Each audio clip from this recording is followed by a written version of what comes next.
La nature a créé des différences, et l'homme en a fait des inégalités. N'oubliez jamais que celui qui laisse commettre une injustice ouvre la voie à la suivante. Vous avez intérêt d'ouvrir en grand vos écoutilles, vous et vos amis, car quand ça éclatera, vous vous demanderez comment vous avez fait pour vivre une grande vie. Et dis-le dans ton live, on ne peut pas sortir pour aller uriner, on ne peut pas sortir pour aller boire, on ne peut pas sortir pour aller manger dans une épicerie, c'est le 4e Reich. On est en train de crever, mais arrêtez de déclarer les manifs, bande d'enfoirés. Plus on est gentil, plus on est pacifique, et plus on se fait défoncer la gueule. Hein, voilà où on en est. Les héros des 4 premiers actes, hein, ils avaient obtenu que le CAC 40 faisait caca, que le MEDEF cédait. Depuis qu'on fait dans le pacifisme, regardez le merdier, regardez ce qu'on est, on a nada. Et on nous dit encore d'être bien gentils, d'attendre le 7 septembre que nos têtes d'affiche viennent donner des ordres. Nous les galères, la misère, et les autres les plans de carrière. On peut ni pisser, ni uriner, ni déféquer, ni boire, ni manger. Merci. Et monsieur l'Allemand, en treillis militaire, parade à Beauvau. Ben à ce moment-là, ce qu'on nous avons autour de nous sont les chiens à pétins, il n'y aura même pas de pépettes pour leur payer leurs croquettes. Et n'oubliez pas, demain c'est l'arrivée du Tour de France, vous faites ce que vous voulez, mais faites quelque chose, nom de Dieu. Le Tour de France est du gros pognon, faites quelque chose. Et ceux qui ne sont rien, il suffit que quelqu'un, ou une bonne femme qui n'est rien, qu'elle fasse ça, coupure d'électricité, et au besoin qu'elle fasse ça, coupure d'eau. Ça s'appelle une action de sabotage, parfaitement. C'est un appel à l'action de sabotage parce que nous sommes en train de crever et ça les fait rigoler. Et il existe une oligarchie gilet jaune, une franc-maçonnerie gilet jaune, qui vitupère l'oligarchie, vitupère la franc-maçonnerie, mais qui fait pire que nous, qui fait pire qu'eux. Parce qu'on nous dit d'attendre gentiment le 17 novembre, les 17 actions de désobéissance civique contre le CAC 40. Mais tu te fous de ma gueule, ma jolie, non? D'ici le 17 novembre, on sera crevés. Les actions de désobéissance civique, nous, on va morfler, et ça va faire de la publicité aux entreprises concernées du CAC 40. Alors, les têtes d'affiche, les porte-paroles, les leaders, vous êtes payés pour nous plomber, toutes les actions vous les avez plombées. Il y a eu un truc au château de Chantilly, le G7 Finance, vous n'avez pas agi.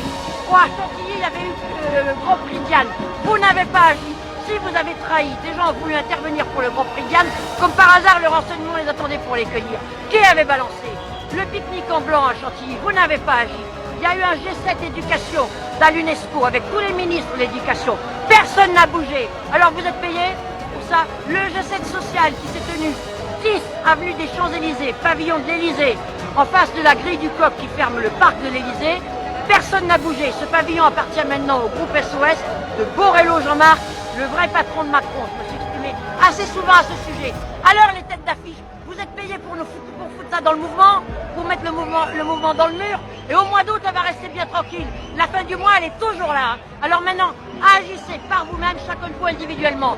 Et quand on était devant l'Assemblée l'autre fois, hein, tout content d'être invité à déguster un godet par les députés, ils nous toisaient, les gilets jaunes mondains, les gilets jaunes Larban nous toisaient. Attention, il ne fallait pas s'approcher d'eux, c'est autant leurs députés. Ils n'ont pas interpellé Sylvain Maillard et sa suppléante Clara Pisani-Ferry.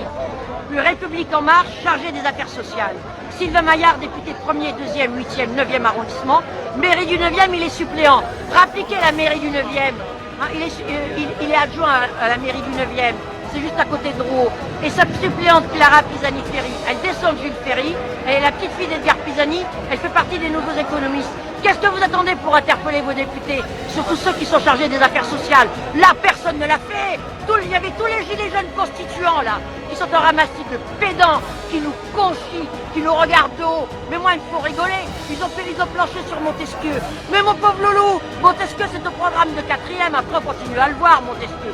Et j'ai vu bien avant la 4e, quand vous voyez les gilets jaunes constituants, là, qui poussent le porte-plume pour écrire la Constitution, alors qu'on est en train de crever la dalle. Ils étaient autour du député, regardaient tout le monde de haut. Donc il y a une société de classe chez les gilets jaunes. Il y a gilet jaune à plusieurs vitesses. Alors basta, puisque c'est comme ça, moi le gilet, j'en ai rien à cirer. Parce que j'ai pas tendu le gilet pour agir, et j'ai pas besoin du gilet pour agir. J'en ai rien à foutre de votre gilet. Hein. L'Alexandre Langlois qui vient nous dire qu'il faut être digne de porter la tunique. Non mais qu'est-ce que c'est que ce vocabulaire de sacristie? Et ensuite, qu'est-ce qu'il est venu nous enquiquiner? Qu'est-ce qu'il est venu nous enquiquiner, l'Alexandre Langlois, monsieur premier prix de vertu? Elle m'en donne des frissons. Mais oui, non, attends, mais là, il y a un gars qui se promène avec une pancarte, j'aime Alexandre Langlois. Non mais dis donc, c'est pas parce que Castaner a fait semblant de l'avoir viré que Langlois est un petit saint. C'est lui qui nous a dit les manifestations, merci, non merci, les manifestations pacifiques, les cortèges drôles, ludiques, amusants, façon révolution à l'islandaise, et qu'on est tous partis à faire nanana, nana, à faire jouer Bécassine à la manif, et que jamais on a vécu une telle violence policière, une telle répression judiciaire. Langlois, tu fais partie de l'ingénierie sociale qui, après le 5 janvier, a décidé d'envoyer les gilets jaunes dans le mur. Et d'ailleurs, l'aplatissement, l'affadissement du mouvement à Paris, l'infantilisation, la crétinisation des manifestations, ça correspond au calendrier préparatoire au G7. Vous tapez sur Google calendrier G7, Élysée.fr, vous laissez passer le blablabla, vous avez l'axe du temps. Et vous regarderez que la plupart des réunions se passaient à Paris, et qu'il fallait que ça se passe bien, de façon à ce que Macron brille au G7, et de façon à ce que les élections, aux européennes se passent bien. Donc Alexandre Langlois, du fameux syndicat Vigile, moi je lui donne pas le bon Dieu sans confession. Il avait une arrière-pensée. De toute façon, nous sommes gilets jaunes poussins, voire gilets jaunes d'œufs. Avant de prendre la défense d'Alexandre Langlois, les gilets jaunes bec et ongles défendaient Guillaume Lebeau. Il porte bien son nom celui-là. Trop joli garçon pour être honnête. Colère de flic publié chez Gallimard. Non, chez Flammarion, pardon. Colère de flic publié chez Flammarion. Tout le monde était pour Guillaume Lebeau. À part que Guillaume Lebeau, c'est un bac-queue de Gennevilliers qui est pro-flashball et pro-LBD. Eh bien bravo. En plus, il vient de la Réunion, Guillaume Lebeau. Et à la Réunion, il faut voir les dégâts qu'ont fait le flashball et le LBD. Faut regarder Guillaume Lebeau, ça ne concerne pas les Réunionnais à peau claire. Ceux qui ont morflé à la Réunion, c'est des Réunionnais à peau foncée. Ça, c'était pour l'ambiance. Salut. Salut Flo, merci pour tout.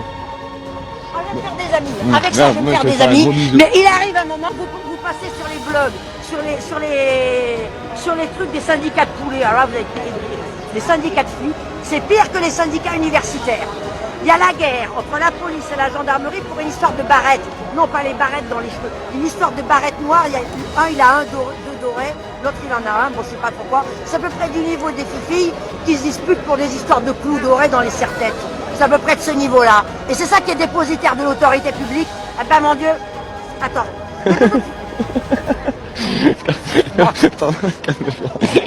Ben de toute façon, allez place Beauvau, le décor d'opérette, c'est en face de l'Élysée. De côté, vous avez la place Beauvau, le décor d'opérette. De l'autre côté, vous avez l'Élysée, qui était que des histoires de fesses. Le Pompadour, Marigny, vérifié. À une époque, ça abritait de grandes horizontales.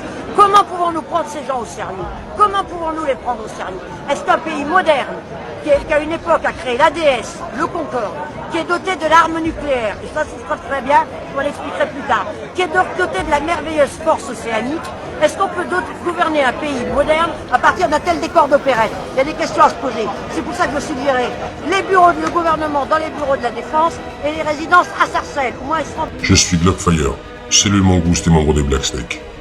Je mets toute ma force dans le combat à laquelle je crois, et défendre la cause est ma priorité. Je suis pas manipulable. Nous sommes légion. Nous ne pardonnons pas. Redoutez-nous.